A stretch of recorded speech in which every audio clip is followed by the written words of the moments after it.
Hello Tubesters, it's Gav and welcome to another one of my videos. Today it's quite a short one.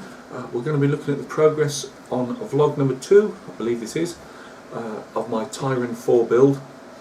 It's slowed down slightly only because I've got a fair bit of commission painting I'm still working on, and I've been trying to push through that on some of the evenings, because it's mainly evenings that I probably do about 3 or 4 evenings out of 7, and then the other evenings I'll be painting, but I've pushed a bit more on the painting front these last few evenings. So last night was probably the first time I've managed to get to the kit in a couple of nights, but I've made some progress. I just thought it's worth documenting before I go on to do much else. It's at the moment the only bits, as I think I've said before, it's an old Trumpeter kit, so I'm not judging this against the new stuff, and I haven't got enough kits under my belt really to do a massive critique. But I'd say that a lot of the holes either are too big or too small, and the corresponding pins to place them in are either too big or too small. It's not a huge, you just ream them out slightly with a hand drill, and obviously you can always fill them if they're slightly too big. So that's something that needs to be done quite often. The odd sink hole mark, well not hole but mark, not too bad. But the kit on the whole, apart from a bit of flash, you'll find flashing areas again, just niggly bits that need either taken off with a knife or a sanding stick. But apart from that at the moment, and yeah, there was a bit of a fish no fish involved, a fit issue between the bottom and top of the hull. I've had to put some plastic card on that. The front bit I showed before, it's filled in places, not in others, so that's something else I've got to do. But we'll go down now to the bench and we'll have a quick squeeze. Right, before we start, so just a quick apology.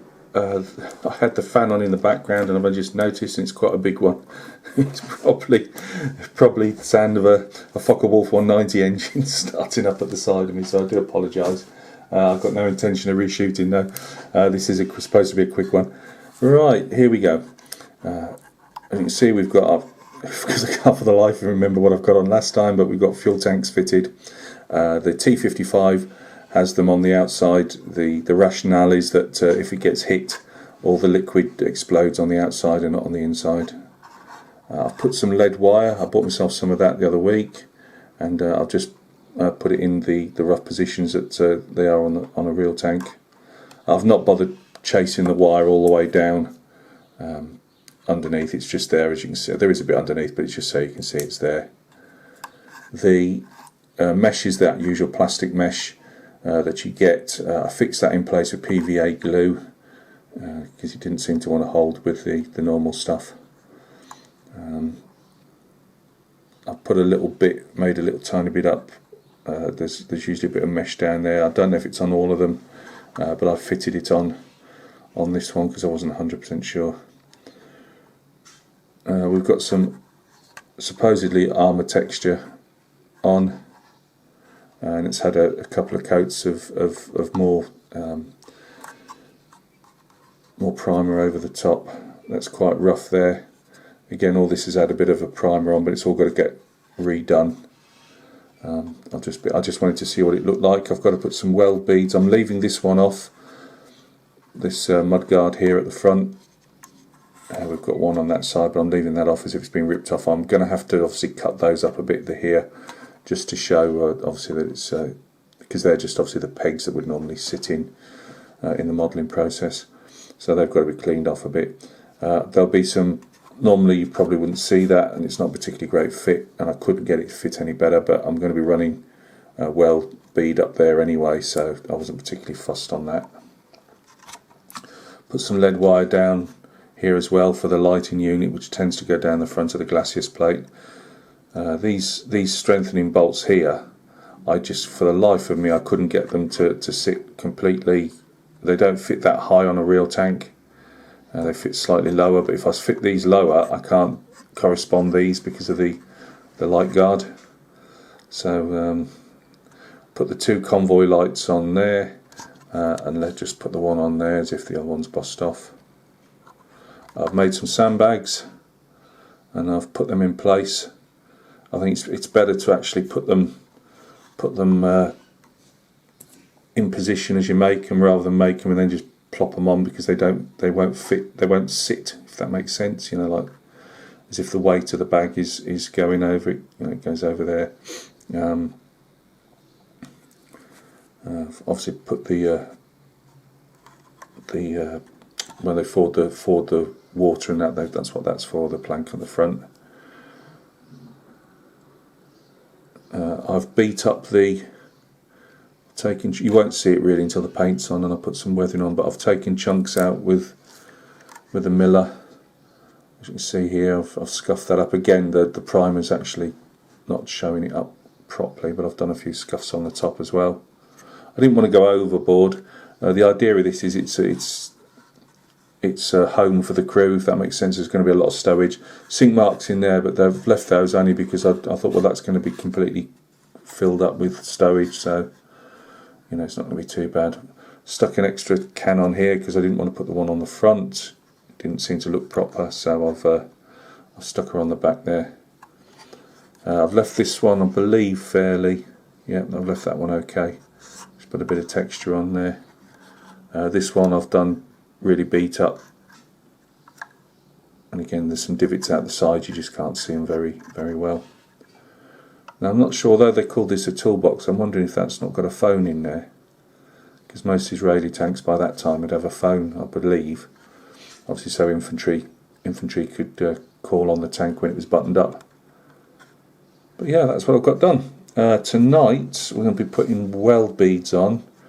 I was planning to put the arms on these, but I think if I do that, if I put the weld beads on, I won't have enough. I'll end up touching things. You know what it's like trying to glue things and old things, and I'll end up squashing the weld beads. So tonight it'll just be weld beads wherever I can see them. Any flame cuts that I think need to go on, and that'll be about it for tonight. Then tomorrow I've got my mate Mick of the MGH1736 channel. He collects guitars as well as plays them, and he sent me down some of his old, we were having a chat and I said, oh, I need to get some guitar strings, so he was kind enough to send me some of his old ones down. So thanks a lot, Mick, I really appreciate that. So tomorrow I'm hoping to get some more primer on, and if not it'll be Friday. It might be Friday actually, because I want to do these arms on here, but then I will stick I'll cut up some of this guitar string, and because I've got the Asario complete, it's just waiting for its antenna. So I think rather than show it off like, and I've got to put the antenna on that on the lav as well. So I shall primer all those and then spray them up, and I'll put the Asario on, and we'll just have a quick look at the lav as well, just to say that it's been finally shown off with its antenna. So yeah, so the Asario's been built. It's just waiting those antennas. It's rather than show it. And this guy, I'll have some more putty around. I've got a few spare holes. Don't think that one is, but there's a couple behind this toolbox.